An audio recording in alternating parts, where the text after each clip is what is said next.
Hi friends, welcome back to our channel Shiva tech verse. ఇప్పుడు ఈ వీడియోలో మనం టెక్నో పోవా 8 ఫోన్కి సంబంధించిన కంప్లీట్ స్పెసిఫికేషన్స్ అండ్ రివ్యూ గురించి మాట్లాడుకుందాం. ముందుగా ప్రైస్ గురించి మాట్లాడుకున్నట్లయితే 6+128GB వేరియంట్ 30,000కు, 8+128GB వేరియంట్ 32,000కు లాంచ్ చేశారు. ఇప్పుడు మనం స్పెసిఫికేషన్స్ గురించి మాట్లాడుకున్నట్లయితే 6.76 inches full HD plus IPS LCD display ఉంటుంది. 144 హెర్ట్జ్ రిఫ్రెష్ రేట్ సపోర్ట్ చేస్తుంది.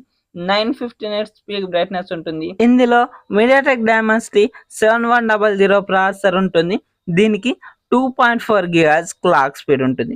అలాగే దీంట్లో 14,689 mAh vapour chamber cooling system కూడా ఇస్తున్నారు.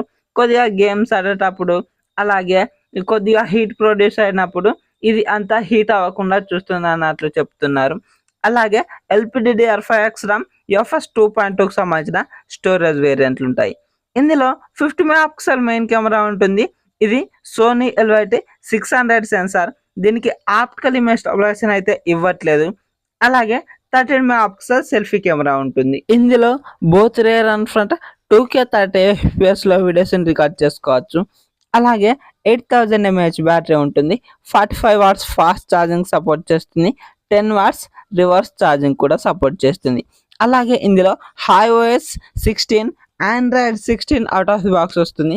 కానీ అప్డేట్స్ ఏ విధంగా ఇస్తారు అన్నది ఎక్కడ కూడా మెన్షన్ చేయలేదు. అంటే 2+3 లేదంటే 3+4 ఇలా ఎక్కడ కూడా మెన్షన్ చేయలేదు. అలాగే దీంట్లో సింగిల్ స్పీకర్ మాత్రమే ఉంటుంది. కానీ డాల్బీ అట్మాస్కు సపోర్ట్ చేస్తుంది. అంటే మనం హెడ్ ఫోన్స్ కనెక్ట్ చేసుకున్నప్పుడు అవి డాల్బీ అట్మాస్ సపోర్టెడ్ చేసేది అయితే దాంట్లో డాల్బీ అట్మాస్ సౌండ్ అయితే మనం ఎక్స్పీరియన్స్ చేసుకోవచ్చు. అలాగే వైఫై 5 బ్లూటూత్ 5.4 వర్షన్తో వస్తుంది. Side mounted finger print censor ఉంటుంది. ఎందుకంటే ఇది ఎల్సిడి డిస్ప్లే కాబట్టి side mounted finger print censor ఇస్తారు. అలాగే ఐఆర్ బ్లాస్టర్ NFC 2 ఇస్తున్నారు. అదేవిధంగా MIL 18H మిలిటరీ గ్రేడ్ సర్టిఫికేషన్తో పాటుగా IP64 రేటింగ్తో మాత్రమే వస్తుంది. అలాగే ఇంకొకటి, ఇందులో ఈ కెమెరాస్ దగ్గర ఒక అలైట్ మ్యాట్రిక్స్ అనే చిన్న డిస్ప్లేని కూడా ఇస్తున్నారు. అంటే నథింగ్ ఫోన్లో చిన్న డిస్ప్లే రౌండ్గా ఇచ్చారు చూసారా, అదే విధంగా ఇచ్చారు. ఇందులో కూడా కొన్ని ఫంక్షన్స్ అయితే ఇస్తున్నారు. టైమర్ కానీ మ్యూజిక్ వస్తున్నప్పుడు దానికి తగ్గట్టు ఇలా పైకి కిందికి వెళ్ళడం కానీ ఇలా కొన్ని ఫంక్షన్స్ అయితే ఇచ్చారు.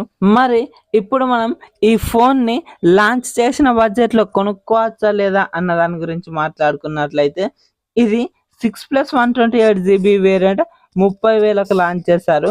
ఈ 30,000 బడ్జెట్లో కూడా వీళ్ళు IPS LCD డిస్ప్లే మాత్రమే ఇస్తున్నారు. అదేవిధంగా మీడియాటెక్ డైమెన్సిటీ 7100 ప్రాసెసర్ ఇస్తున్నారు. ఇది కూడా ఇక్కడ వర్త్ కాదని నా అభిప్రాయం. అలాగే కెమెరా సెటప్ కూడా ఏమంత బాగాలేదు. 8000 mAh బ్యాటరీ ఇచ్చారు. కానీ ఇక్కడ ఈ ఫాస్ట్ ఛార్జింగ్ అయితే 45 వాట్స్ మాత్రమే ఇచ్చారు. దీన్ని ఇలా ఛార్జ్ పెట్టాలంటే ఈ గంటన్నర అయితే ఖచ్చితంగా పడుతుంది. అందుకని చెప్పేసి ఇందులో ఏది అంత ప్రాపర్గా ఇవ్వలేదు. దీనికి ఇంత 30,000 పెట్టవలసిన అవసరం లేదని అయితే నా అభిప్రాయం. ఈ బడ్జెట్లో ఇంకా మంచి ఫోన్స్ అయితే మనకు అందుబాటులో ఉన్నాయి. కావాలంటే అవి ట్రై చేయవచ్చు.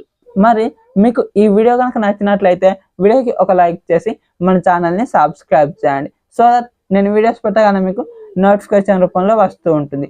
Thank you so much for watching and by by now.